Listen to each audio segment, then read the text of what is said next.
Welcome, everybody, to the Wedding Songs Podcast. I am Matt Campbell. Today's episode, I'm going to be talking about the podcast itself, giving you behind the scenes stats, and also where the podcast is headed. I think that's really important because some changes are happening. And as you discovered listening to the new intro, things are changing around here, and it's all for the better. I've been talking to a lot of people, and one of the things that a mentor coach for podcasting recommended to me is, if you're always interviewing people, you're never seen as the expert. So crazy for you that you now get a deep dive into my brain. I'm going to be talking about music, about DJing, and just some really cool stuff that I have planned that I know that will excite you as well. But before I get to that, let's talk a little bit about how we got here. This is episode number 164. That's hard to believe.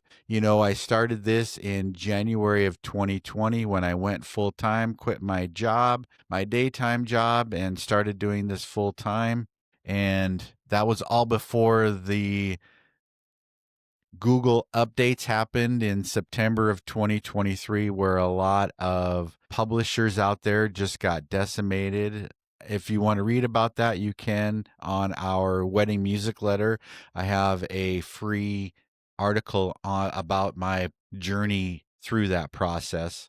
But also at episode number 164, I've done a lot of interviews, which is awesome. And just give you a little bit of background of where I'm at now.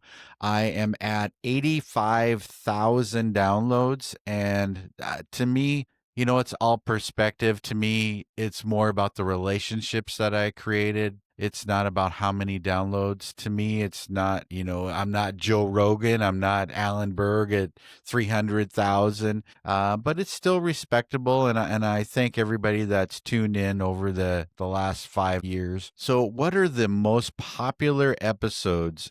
By far and away, the most popular episode was episode number 64, which is popular mother-son dance songs. Everybody tuned into that. And that was in 2022. So the second most was when I redid that in 2024 at episode 116. So kind of funny there. The second most topic is father-daughter dance songs I did in 2022.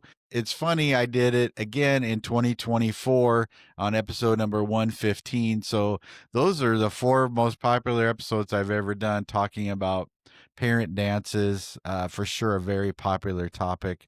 And also going from there is songs to walk down the aisle to, slow dance songs, and then also popular first dance songs that I did in 2022 and again in 2024.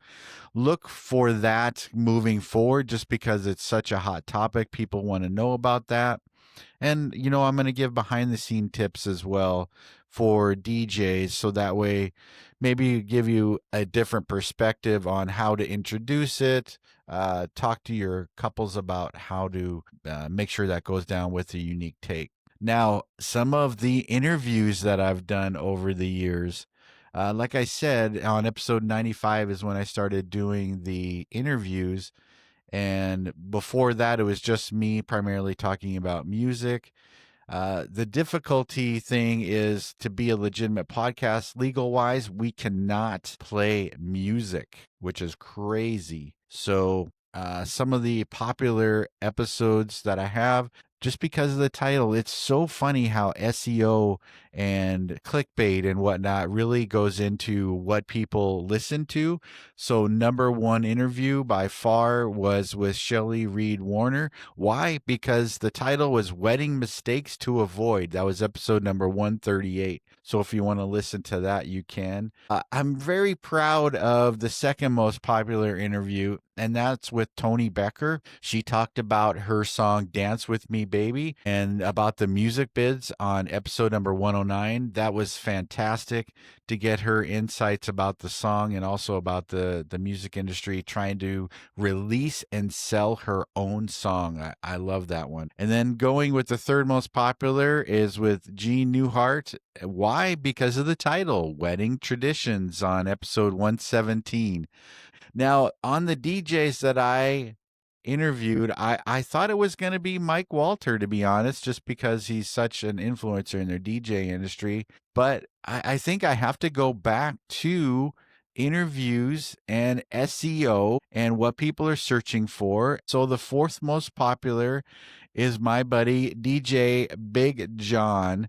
He is based in Australia, and his company is Pro DJs Australia. And the title of the podcast again is Australian Weddings. So everybody wanted to know about Australian weddings. So on episode 93, that's what happened. And it's kind of cool that that's the way he's in the top 5. And then number 5, it's interesting. I wish I could do more of this. So if you're a recently married couple that wants to talk about your music, your process, please reach out to me at hello@myweddingsongs.com, because the 5th most popular is attending weddings as guests when I interviewed Chris and Devin. That was on episode 137. So that is the most popular podcast that I have from the very beginning. Kind of cool. So that's the road that it's taken me to today. I've been talking to a lot of people. I've been talking to Ian Fox from Fox Pro Audio. He's saying you need to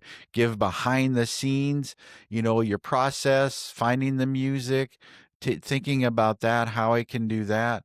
I've been talking to DJ Greg Holman from Ambient DJs, and one of the conversations that really sticks out is when he talked to one of his DJs, they didn't know who Hall & Oates was. And, we kind of forget that those of us that have been in the music industry and the weddings and love music and research it, like myself, we forget about what it's like those first shows that we did or that first year. And one of the other influential conversations that I had was with DJ Hoppa, and we were talking about one of his DJs was planning a 90s playlist, and he was saying how, oh, this song's a good song. I'm going to play it when the doors open at the reception. And the song was Mark Morrison's Return of the Mac. And both of us were like, man, that's such a great party song. What are you doing playing that when doors open? And I think we forget about what it's like to play this music and the times to play it. So I have some really cool ideas on upcoming episodes that you'll want to stay tuned in for.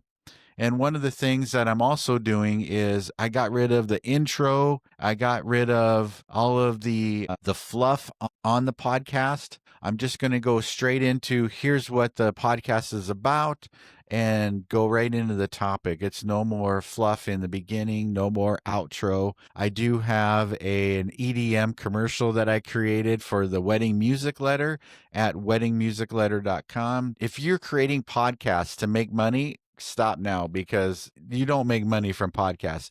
You make money from other things. So I have my library of books of wedding song planners to help couples and DJs plan their wedding playlists. And then I also have books by eras from the 1960s to the 2010s of popular wedding songs. I'm working on the 1950s, which is going to be the last book in the series. So all of those can be found at myweddingsongs.com. So that's kind of where I'm at today and what I'm thinking. And it's going to be, this is called the Wedding Songs Podcast. I adjusted the name a little bit because, like I said before, I've been talking to a professional that really knows podcasting. So now in the title, it's going to be Wedding Songs Podcast for DJs. So that way we're really targeting DJs. But you know what? There's so much information for engaged couples and everybody in the wedding industry. I just have to make sure that I'm focusing on one particular target audience, and that's going to be for DJs, because that's my background as a wedding DJ. So thanks for listening. I appreciate everybody that's listened in the past.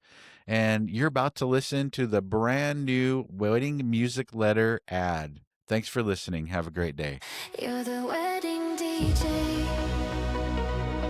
You can spend hours searching